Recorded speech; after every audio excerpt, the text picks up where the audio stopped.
very best stories, but it's not just the stories, it's the people. Sometimes you meet people on the show you can't believe exist until you see it for yourself. That is very true, and we are headed to a small town just outside of Venice, Italy right now, and there really is no other word to describe the man that you're about to meet except for inspiring.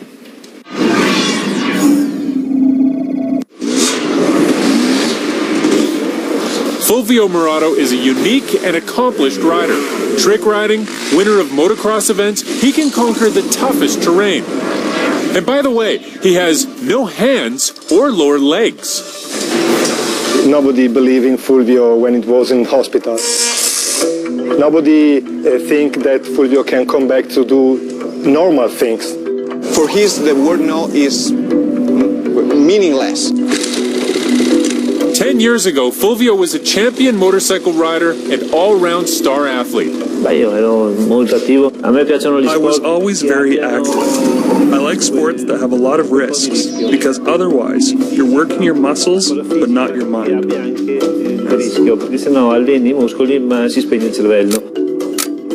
He was on top of the world, and then he developed a rare blood disorder. Amputating his hands and feet was the only way to save his life. He told you have to do your best, and I want to do exactly at the end of the reconstruction the same life that I did before. I remember Fulvio when it was in recovery in hospital, and he always say, okay, I come back riding bike, I come back to swim, I come back to jump, and the doctor said, no, this is not possible, forget it, forget Fulvio. And Fulvio said, no, I come back to go, to jump, to ride. From the first moment that I understood I would be like this, my brain started to work on ideas. Because what's missing when you're confined to a bed is not riding a motorcycle. What's missing is your freedom. He refused the prosthetics his doctors recommended and set out to design his own. I thought he would be a little bit crazy, because it was really the first time in my professional life that I found such a determined person with a clear plan that refused the official medicine. His goal? A driver's license to be able to ride once again.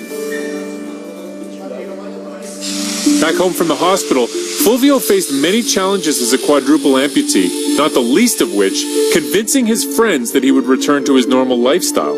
I told people I'm building not only legs, but I'm also building a motorcycle I can ride. My closest friend said, okay, not only do you not have legs or hands, you've also lost your mind. So finally, I stopped telling them.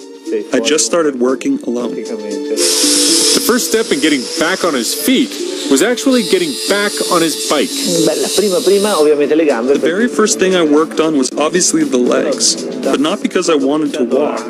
I didn't care about that. But what the legs did allow me to do was be independent. So from that standpoint, I worked on being able to ride the motorcycle. That was the most important thing. That's what I enjoyed the most. Fulvio was determined to design prosthetics much more durable and comfortable than the ones on the market, so they could be worn all day long. Well, the problem of a prosthesis is that when you put weight on it, the pressure changes and the volume decreases, so it becomes difficult to walk on them.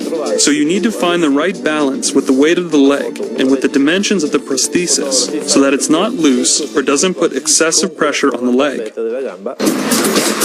To get it right, he paid close attention to the way his leg changed shape as he moved. I design the system while I'm walking.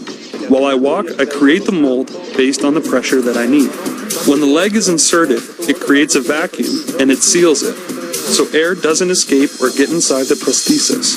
They're sealed, creating a cushion of air inside. With the prosthetics working well, he turned his focus to the bike. Hand grips he designed allow him to control the brakes with his right hand and the gears with his left hand. In just 10 minutes, he can transform any bike into his own street-legal ride. Removing this strap, it slips off the cuff, and the motorcycle is back to normal, completely original. You close the strap, you attach this, and I'm good to go. Designing and building the system was the easy part for Fulvio. Getting his driver's license from the Italian authorities, that was the biggest challenge. A farlo accettare ho dovuto guidare. To get an appointment to see them, I had to make a video driving in a somewhat exaggerated way and send it to them. I had to create, more than anything else, a curiosity on their part. That at the same time showed them I had the confidence and security of having total control of the motorcycle. He got the appointment and proved his devices worked, but then there was the paperwork. I had to certify the hand prosthesis, which nobody had done before, then get the leg prosthesis certified, which nobody had done before. Then I had to certify the mechanical adaptation. Finally, the one piece of paperwork he'd been waiting for, the world's first quadruple amputee with a driver's license. It's been 10 difficult years of my life. How could I explain how I feel? It's impossible to explain it. Now, he wants to share his joy, getting his inventions to other people who have lost limbs. To customize the prosthesis to your style of life was really a new concept. The group of engineers that are studying this kind of prosthesis are exactly in the same position now in which he was 10 years ago. He's very generous, he has a big heart, and he works every day to help other people. And I'm very proud to be his friend. The impossible doesn't exist, because that's a concept we create in our minds. If something is impossible, it's because we simply didn't try, not because it's not possible.